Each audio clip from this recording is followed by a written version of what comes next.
Welcome all of you in the class of English. I, Sonia Bajaj, Punjabi mistress from Jakkhedewala, interact with you to discuss a very important topic which is common for all classes, that is the parts of speech.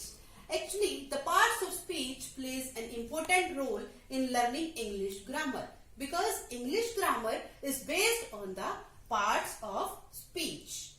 What is the parts of speech? Our words are divided into different kinds or classes called parts of speech. According to their use and according to their work, they arrange in the sentence to make sentence meaningful. And these are 8 in number. Those parts of speech are noun, pronoun, verb, adverb, adjective, preposition, conjunction and interjection.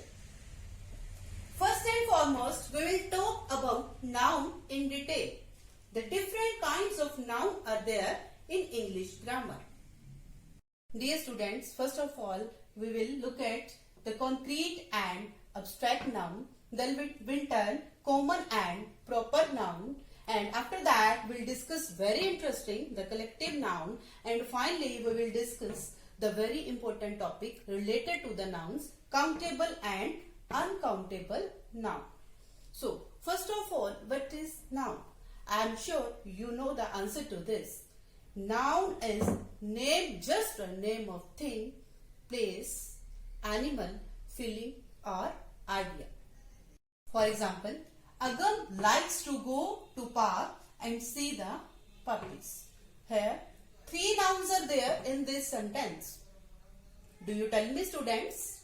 Yes, Agam, name of a person, park, a place, and puppies, animals.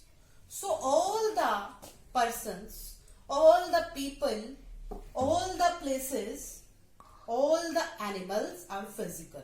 Means we can see them, we can touch them. Are concrete nouns. So what are abstract nouns? We can't see them, we can't touch them. These are only feelings or ideas that are abstract nouns. For example, honesty is the best policy. Here, honesty is a feeling or idea and policy is also a feeling. So, honesty and policy are abstract nouns. One more example is here. Love is powerful emotion. Love is the name of feeling. You can take anger, happiness, sadness, also feelings, and emotion is also a feeling. So, these are abstract nouns. Now students, we will look at the common noun and proper noun. So first of all, what is common noun? Common noun is a general noun and proper noun is the name to specific person, specific personality. So here are some examples of common and proper nouns. The noun written on the left side are the common noun and the nouns written on the right side are the proper nouns. Woman is a common noun. It can mean any woman. And Sonia is a name of a person, name of a woman. In fact, in this case, me of course, in the same way, man is a common noun. It can mean any man. And Edison is the name of a man, name of a specific individual. Like this, city, country are the common names. And Jalalabad, India are the proper names. Students, do you noticing something about the proper nouns? Can you tell me? You should be noticing this. All proper nouns should be written with capital letters. In fact, first capital letters. So, if we talk about the university in general, then university is a common noun. Then all the letters in the university will be in lowercase, means small letters. If we talk about the specific university like University of Kashmir. Then U in university and K in Kashmir should be capital letters because these are proper nouns refer to a specific university. Students, you can take more examples, but I will focus on last two. You will understand definitely the proper nouns. The day and the month. The day, Sunday, Monday, Tuesday, Wednesday, Thursday, Friday, Saturday, you always written with capital letters, you know. And the same way, January to December, always written with first capital letter. So don't forget, students, the proper noun always written with first capital letters. Turn to the really interesting, the collective noun. Collective means something collection. Collective noun means group of people, group of animals, things, etc. There are so many collective nouns that there in English. Let's take some common example of collective nouns. A group of students is called class. It means class means group of students. In the same way, players, group of players is called team. It means team is group of players. Employees means the worker work in the same office. Can you tell me the another word for the group of workers? Yes, staff. Students, there are more examples on the screen also, but I want you also guess the collective noun of this before I show to them. Can you tell me the group of soldiers? Yes, that is army. The group of criminals. The word is gang. Gang is group of criminals. So students, there are animals also a collective noun. Wolves, a group of wolves is called pack, and wolves are very dangerous when they are in pack. And in the same way, group of bees is called swarm. You know, there are some collective nouns for things also. If 5 or 6 keys in my hand, do you know what we call that? We call that a bunch of keys. In the same way, you can take some more example also. Students, I said this is very interesting.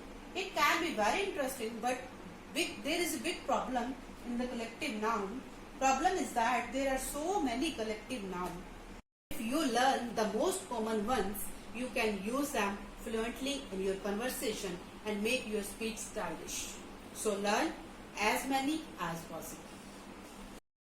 So let's move on the most important part related to the nouns, countable and uncountable noun. So first of all, which is countable noun? That can be counted, countable noun. Uncountable noun, that cannot be counted, uncountable noun. Some examples are here: bag, table, book, apple, chair, food. You can take some more examples of countable nouns. With countable nouns, we can use number, singular, plural. Means you can say 2 bags, 5 tables, 3 books, 5 apples, 3 chairs. Okay. It means we can say a or an is used with the countable numbers only, but uncountable numbers, with uncountable numbers we can't use a and an. That is very important because salt, sugar, air, tea, coffee, love, hate, these are the examples of uncountable noun. We can't count it. If you want to try to count the salt or sugar, they are so small, it is very difficult to count them. So we never use a or an with uncountable nouns. Ask the question, we use with countable noun how many. For example, how many books are there in my school library? And with uncountable noun, use how much. How much tea about if you don't know the exact quantity, so that we use the quantity expression with countable noun of few. Few means a small number. I can say there are a few books in my library. Means I don't know the exact number, but small books, some books. So with uncountable noun we use a little. There is a little tea left in the glass. So with uncountable noun we use a little to describe small quantity. That's very important. Students, when we talk about a big number, a big quantity, can you tell me? With countable noun we use many and a lot of, and with uncountable noun we use much and lot of. No doubt a lot of is used with both countable and uncountable noun. For example, there are a lot of books in our library. There is lot of tea in the kettle. In the same way, some is used with countable and uncountable noun both. For example, there are some books in our library. There is some tea in the jar. Now I want to tell you about the area where many people makes mistake with when we want to make comparison with countable noun and uncountable noun. For example, countable noun, I have 50 books and you have 75 books in your library. So it means book is countable noun. It means you have more books than me. Then we use more with countable noun. And with uncountable noun, for example, I drink 4 cup milk in a day and you drink 6 cup milk in a day. It means you drink more milk than me. In same case, we use more with uncountable noun.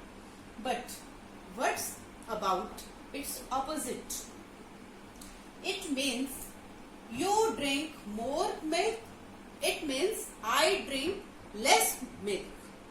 Then we use less with uncountable noun. Then back to the first example. There are 25 students in my school and 50 students in your school. It means you have more students, but it means I have less students. No. Less is never used with countable noun. Many people make mistake. That is very important. I have fewer students. Less is with uncountable noun and fewer is with countable nouns. So remember these things and never make the common mistake I have discussed with you. Let's have a quick look again. What's about concrete and abstract noun?